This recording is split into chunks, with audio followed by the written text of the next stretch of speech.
Hi guys, Kuyang Sir and ating sis, Kuyang Robert Saluta at Exo Armoring Company Inc. located at Marcos Highway, Cainta, Rizal. Silipin natin yung bagong project ni Exo Armoring Company Inc. No? The Dodge Ram 1500 Rebel.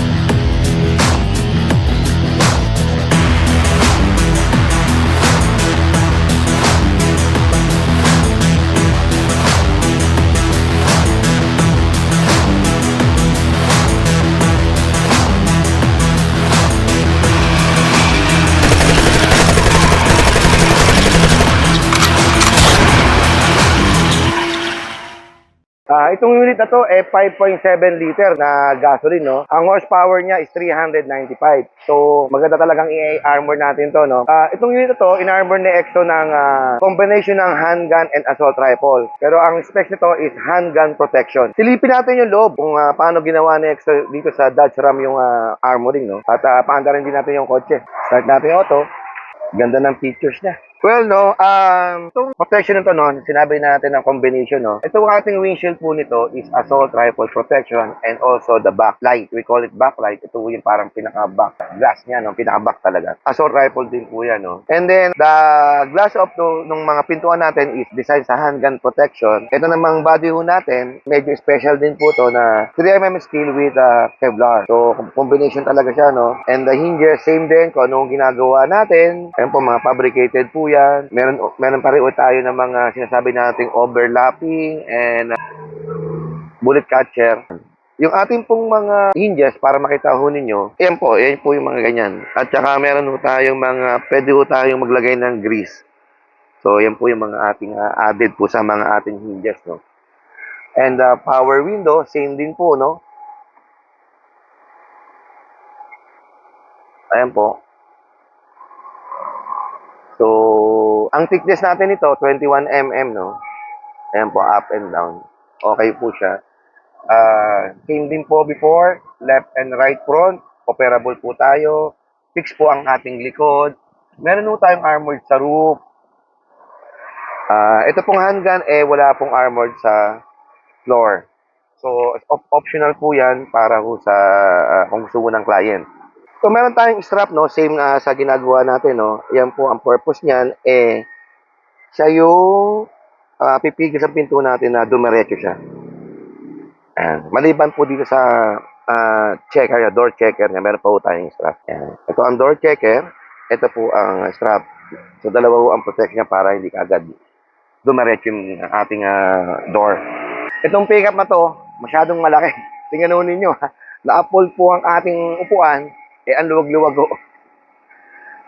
So, truck talaga siya. Itong pickup to is truck. So, ito yung kanina, sabi ho natin parate na pag gumawa ho tayo, lagi ho tayo may overlapping, may bullet catcher. Ito pa rin po yan. Same po. Yan. Ito pong ating rear door po, hindi bumaba ang bintana.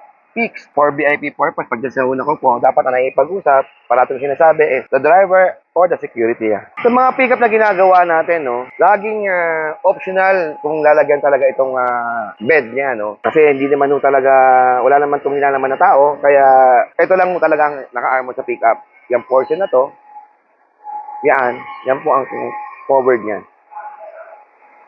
Ayan po. Ang ganda nitong Rebel na to kasi may mga sariling lalagyan ng mga tools. Punta naman tayo sa kabilang side, no, nung right side ng vehicle. So kung makikita ko ninyo, same din po siya. Yan po, overlapping, glass, body armored sa mga pintuan. Ating mga pillar po, lahat po yan may mga armored. So wala po tayong gap na pwedeng malusutan tayo ng bala. Sa harapan, yung ating power window. Ayan, up and down.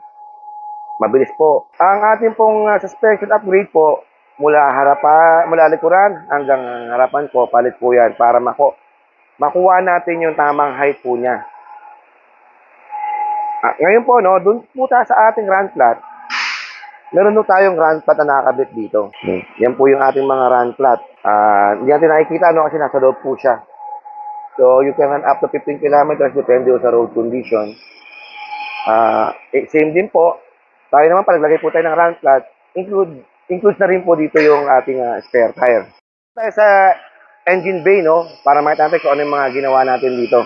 So, sa engine bay naman, no, like po yung computer box, yung battery, yung fuse box, may protection po lahat yan.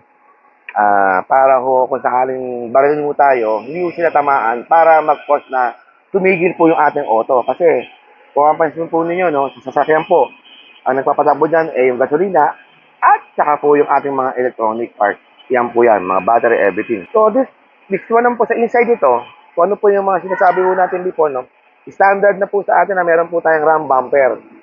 Na pag hinarang tayo, pwede natin silang i-ram para maka-slice sa scene kung saan na tayo hinarang. Huwag dumikit ito mga fender, ito pong bumper natin para mag-cause na mapigil ang ating mga gulong. Once kasi na binangga ko tayo dito, no, pwede ko itong dumikit pamunta ko dito. So, matigilan nyo yung pag-ikot ng gulong natin. Kaya meron tayong mga ram bumper inside na hindi mo makikita. Yan po yung mga advantage na ginagawa ko sa ating mga armored. I-test drive naman natin yung kotse para mapil naman natin yung 5.7 liter na 395 horsepower. Tara! So ito yung ating loob ng interior ng Dodge Ram Rebel, no. Kakaiba, no. Yung ating mga cambio di ikot di ba? Ito yung mga nasa 4x4 natin, everything. Ayan po. 4 low, 4 high, mga ganyan. Ito yung mga towing, maraming mga control. Test drive naman natin, no, para ma-feel naman natin yung ready tong coaching to. Grabe, parang hindi naka-armored yung auto.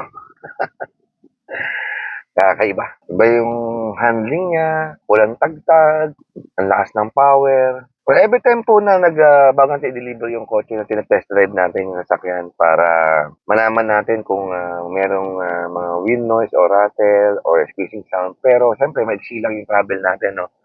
You see to it na parating sinasabi natin sa kliyente natin na pagka-deliver natin, gamitin muna nila kung merong problema, pwedeng ilagay yung issue isa-isa at para ma-address natin. Kasi po, bitin po tayo sa test drive Unlike po sila, pwede po sila mag-travel na mas malayo para ma-feel nila, lalo na pag nag-highway sila. So, kumbaga yung speed, pwede nilang taasan, 120.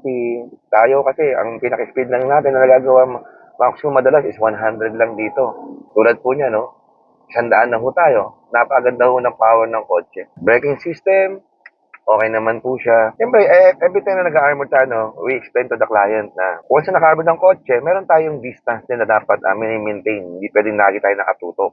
Kasi because of the added weight, pwedeng mabangga mo siya. Kaya lagi ho tayong merong in-explain sa kliyente. Yan po, sabi ko nga sa inyo, ang speed na pwede naming mapakita lang para i-test drive kung may ingay o 100 lang.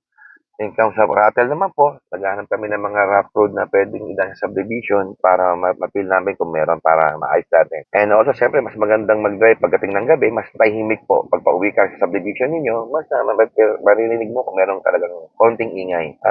Meron naman tayong warranty sa lahat po na ginawa ko natin. Napakaganda po itong Rebel. By the way, don't forget to like, subscribe, and share my YouTube channel, no? Kuyang Robert.